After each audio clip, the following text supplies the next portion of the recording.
À quel moment est-ce que je rigole a cessé de vouloir dire qu'on plaisantait vraiment. Avec ma sœur, on menait une sorte de compétition sans fin, qu'on appelait les Jeux Olympiques de l'intox. Le principe était simple, inventer le plus gros bobard possible pour essayer de piéger l'autre, puis lâcher un « je rigole » dès qu'elle tombait dans le panneau. Un point direct, et évidemment, plus le mensonge était tordu, plus la victoire avait du goût. On marquait même des points bonus quand ça parvenait à vraiment inquiéter l'autre. Genre, on déménage au Canada, maman a vu ce que t'as cherché sur internet, j'ai pris ta brosse à dents pour nettoyer mes baskets. Fallait toujours y aller droit dans les yeux, sans broncher, sans sourire, en mode poker face. On attendait la réaction, puis on affichait ce petit sourire en coin, avant de balancer la phrase fatidique. On ne notait jamais les scores, mais on savait très bien qui dominait la partie. C'était le but, avoir le droit de fanfaronner. Une fois, elle m'a fait gober que nos parents divorçaient. J'ai fondu en larmes sur le champ. Pour me venger, je lui ai soutenu que j'avais remplacé son shampoing par de la crème dépilatoire. Elle m'a fait la tête 2 heures facile. Victoire écrasante. Mais au fond, il ne s'agissait pas juste de raconter des cracks. On se connaissait par cœur, et le vrai défi, c'était de deviner jusqu'où l'autre pouvait aller. Parfois, des semaines s'écoulaient sans qu'aucune de nous ne marque de points. Mais quand ça réussissait, c'était l'événement. Même au lycée, on a continué. On se croisait dans les couloirs et elle me lançait comme si de rien n'était. Ton prof de maths a appelé, t'as raté le contrôle. Sérieusement? Mais non, pas du tout. Je rigole, un classique. Tout a basculé un jeudi. Toutes les deux vautrées sur le canapé, après les cours, à engloutir des burritos surgelés devant une série nunuche pleine de rires en boîte, ambiance ordinaire. Elle ne disait rien, mais je n'y ai pas fait trop attention. Puis soudain, elle lance. Je crois que j'ai plus envie d'être là. J'ai éclaté de rire. Quoi dans la maison? Si tu déménages, au moins je récupère ta chambre. Silence radio. Elle fixait la télé comme si je n'existais pas. J'ai attendu le sourire, la pique,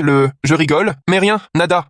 J'ai dit en lui donnant un petit coup de coude. C'est bizarre, comme phrase. Tout va bien? Elle a cligné des yeux, tout doucement. Oui, t'en fais pas, je suis juste fatiguée. Je l'ai sondé du regard. Mais fatiguée comment? Juste les cours ou? Elle a affiché un faux sourire. Juste crevé. Arrête de t'inquiéter. Je n'ai pas insisté. C'était notre truc. Tourner les problèmes en dérision. Je me suis dit qu'elle faisait une montagne de rien, que c'était le stress des contrôles ou les embrouilles entre potes. Bref, les trucs habituels de lycée. Mais l'idée m'est restée dans la tête. Plus tard, dans la soirée, je suis allé frapper à sa porte. Tu veux terminer l'épisode? Elle a dit non. Les jours ont passé. Elle était beaucoup plus fermée qu'à l'accoutumée, mais je n'ai pas osé revenir à la charge. Les conversations profondes, ce n'était pas notre fort. On préférait tout dédramatiser. Je me disais qu'avec le temps, elle finirait par retrouver la pêche. Et puis un soir, je l'ai surprise à pleurer dans la buanderie. Elle ne m'a pas vu. Elle était assise par terre, manches tirées sur les mains, à tout faire pour étouffer ses sanglots. C'est ça le truc. Elle ne voulait surtout pas qu'on l'entende. Je suis resté figé, incapable de sortir une vanne du style « t'as fait une overdose de lessive » pour détendre l'atmosphère. Je sentais bien que ce n'était pas le moment. Je me suis éclipsée discrètement. En passant devant sa chambre ce soir-là, la porte entrouverte, j'avais envie de dire quelque chose, mais je n'ai rien trouvé de mieux que murmurer « Au fait, c'est toujours toi la championne. 11-9 pour info. » Pas un bruit. Puis je l'ai entendu rire, doucement, mais sincèrement. Elle n'a jamais sorti de « je rigole » sur ce qu'elle avait dit, ce soir-là, sur le canapé. Et je n'ai plus jamais posé la question, mais je continue de compter les points, au cas où elle aurait besoin qu'on le lui rappelle.